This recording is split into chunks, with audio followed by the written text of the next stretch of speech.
వరంగల్ జిల్లా నర్సంపేట తాలూకా ఖానాపురం నేతాజీ గురుకుల విద్యాలయం. ఇప్పటికీ అది రన్నింగ్. ఎవరికైనా డౌట్ ఉంటే వెళ్ళి చూడొచ్చు. అక్కడ పొలాల మధ్యలో స్నేహితులతో కలిసి ఈ దుష్టుడు ఒక స్కూల్ పెట్టాడు. ఇదే నేతాజీ గురుకుల విద్యాలయం. స్కూల్ రన్ చేస్తుంటే నాకు చిన్నప్పటి నుంచి ఇవి మా 18 పురాణాలు చదివేయడం చాలా గౌరవంగా ఉండేదాన్ని. గౌరవంగా మాట్లాడేదాన్ని. ఏమయ్యా ఏంటి అంటూ మాట్లాడేదాన్ని. వీళ్ళన్న చాలా అందమైనటువంటి వాడు. మా మామగారు చాలా అందమైనటువంటి వాడు. మా అత్తగారి రూపమే ఈ గరికిపాటికి వచ్చింది.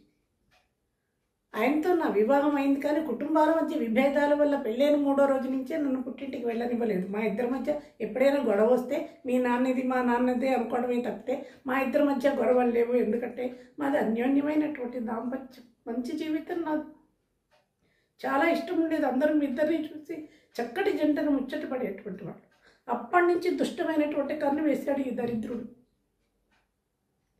నేను ఖాళీగా ఉన్నాడు, ఉద్యోగం లేకుండా. మీ అన్న ఉద్యోగం ఇచ్చి చూడబయ్యా, నువ్వు స్కూల్ పెట్టావు కదా అని నా కర్మ కాలి అడిగాను. ఉద్యోగం ఇప్పిస్తానని తీసుకెళ్ళినటువంటి ఈ మనిషి అదే సమయానికి ఒక 4 రోజులు ఉద్యోగం చేస్తూ ఉండగా వీళ్ళన్నకి ఉద్యోగం విశాఖపట్నంలో వస్తే జాయిన్ అవ్వడానికి పెడుతుంటే నేను కూడా పెడతాను, నేను ఇక్కడ ఉండను, వస్తానని ఆ మనిషిని పట్టుకుని ఏడిస్తే ఈ దుష్ట నీచాతి నీచుడు ఏమన్నాడు, ఇద్దరు ఒకసారి వెళ్ళిపోతే ఇక్కడ టీచర్లు తక్కువ అవుతారు, అది 5వ క్లాస్ ఉన్నటువంటి చిన్న స్కూలు, నా అవసరం లేదు.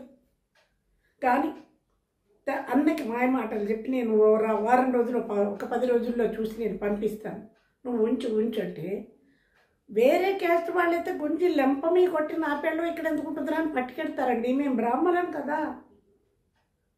అటువంటి అది ఆ పొగరనండి, లేకపోతే ఆ ధైర్యం కానంటే అది లేదు. ఆ ధైర్యమైనటువంటి ఆలోచనలు వాళ్ళకి రావు. బ్రాహ్మడు తెలివైన వాడు కానీ భయస్తుడు. పైగా ఈ అన్నగారికి తమ్ముడు పట్ల అపారమైనటువంటి నమ్మకం.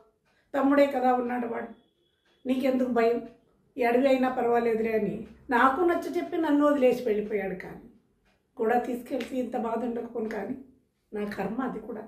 ఇప్పుడు సత్యనారాయణ గారు, మొదలపూడి సత్యనారాయణ గారు చెప్పారు చూసారా, గత జన్మవేవో ఉంటాయి, ఆ కర్మలే నడిపిస్తాయి.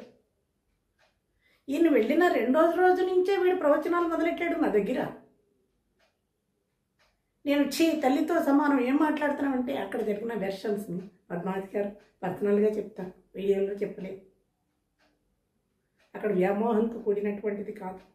ఎందుకు ఏం జరిగింది అనేది తర్వాత చెప్తాను. గతం అయిపోయిందండి.